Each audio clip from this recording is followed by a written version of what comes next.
یہ محفل اس لیے ہے کہ آپ لوگ سوال کریں۔ جس آدمی کے ذہن میں سوال نہیں، اس کی امپروومنٹ کا کوئی حال نہیں، اس کی امپروومنٹ نہیں ہو سکتی۔ مثلا آپ چلتے جا رہے ہیں اور زندگی میں کہیں دقت آ گئی کہ ایسا کیوں ہے، یہ کس طرح ہوا، یہ کیسے ہو گیا۔ بعض اوقات تجربے کے بعد سمجھ آتی ہے، اگر پہلے سمجھ آ جائے تو تجربے کی عزت سے انسان بچ سکتا ہے۔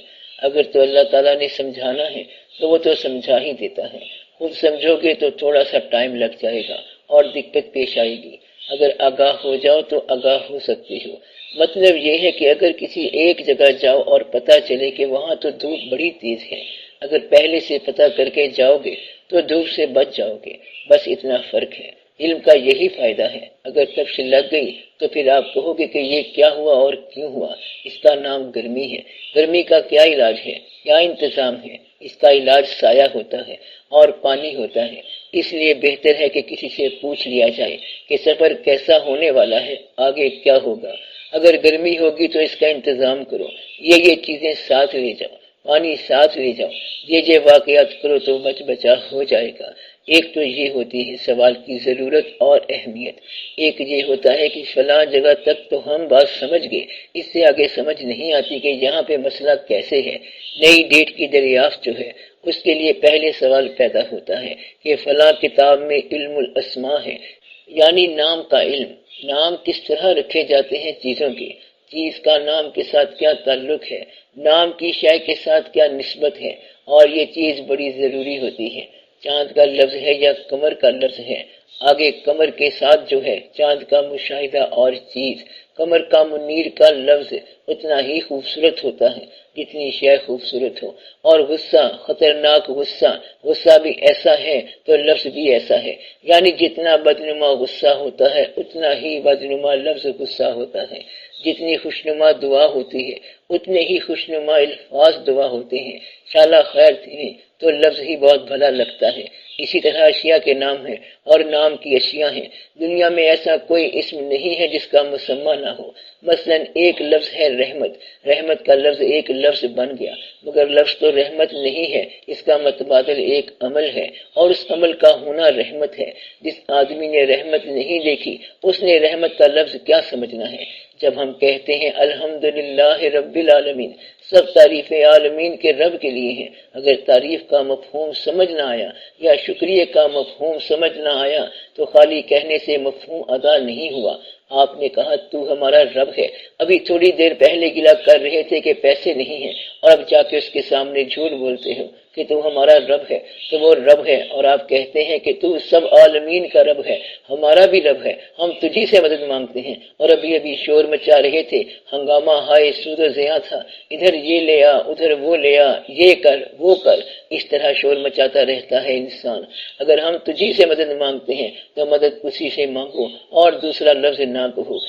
لہذا بہت سارے لوگوں کا اسلام قبول کرنے کے بعد بھی الفاظ کے طور پر اور اس کے مفاہیم کے طور پر بات ادا نہیں ہوتی ہے۔ مقصد یہ ہے کہ یہ بہت ضروری بات ہے، اس پہ اگر آپ تھوڑی دیر کے لیے غور کریں تو میرا خیال ہے سارے واقعات خود بخود درست ہو جائیں گے۔ اور کچھ نہ کرو، اور یہ جو الفاظ بولتے ہیں آپ صرف ان کے مفاہیم بولو۔ لفظ کا مفہوم اگر ادا ہو گیا تو یہ سمجھو کہ سارے کا سارا واقعہ ٹھیک ہو گیا۔ جب ہم کہتے ہیں کہ یہ وظیفہ کرو 41 دن 1000 مرتبہ روزانہ، اس کا ایک مفہوم یہ بھی ہوتا ہے کہ 41 دن 1000 مرتبہ روزانہ ادا کرنے سے شاید لفظ کی صفت تمہارے اندر پیدا ہو جائے یا صفت کا مفہوم پیدا ہو جائے۔ اگر وظیفہ کرتے ہو یا کریم، تم بھی تو سوچتے ہوگے کہ کریم کیا لفظ ہے، پھر پوچھو گے کہ کرم ہوتا کیا ہے۔ کرم اگر خالی اعمال کا نتیجہ ہوتا ہے تو پھر کرم کیا ہے؟ وہ تو نتیجہ ہو گیا۔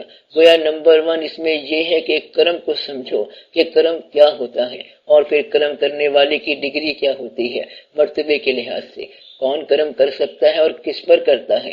وظیفے سے اگر یہ بات سمجھ آ گئی تو آپ کو کرم سمجھ آ گیا، اور جس کو کرم سمجھ آ گیا اس پہ کرم ہو گیا۔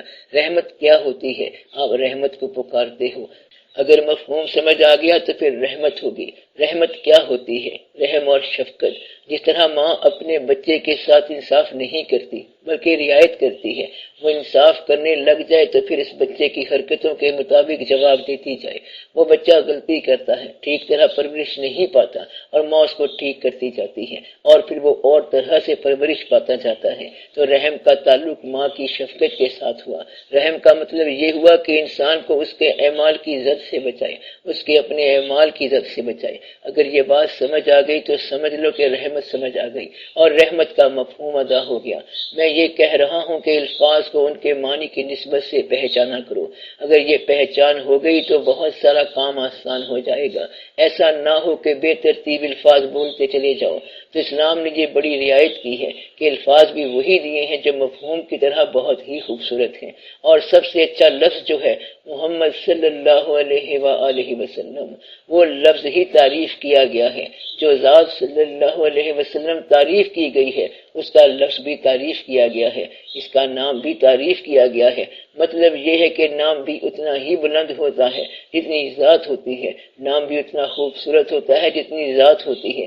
اس لیے آپ الفاظ کے معاملے میں ذرا غور کیا کرو کہ یہ لفظ ہوتا کیا ہے۔ معراج لفظ ہی عروج والا ہے اور ذات صلی اللہ علیہ وسلم ہی عروج والی ہے۔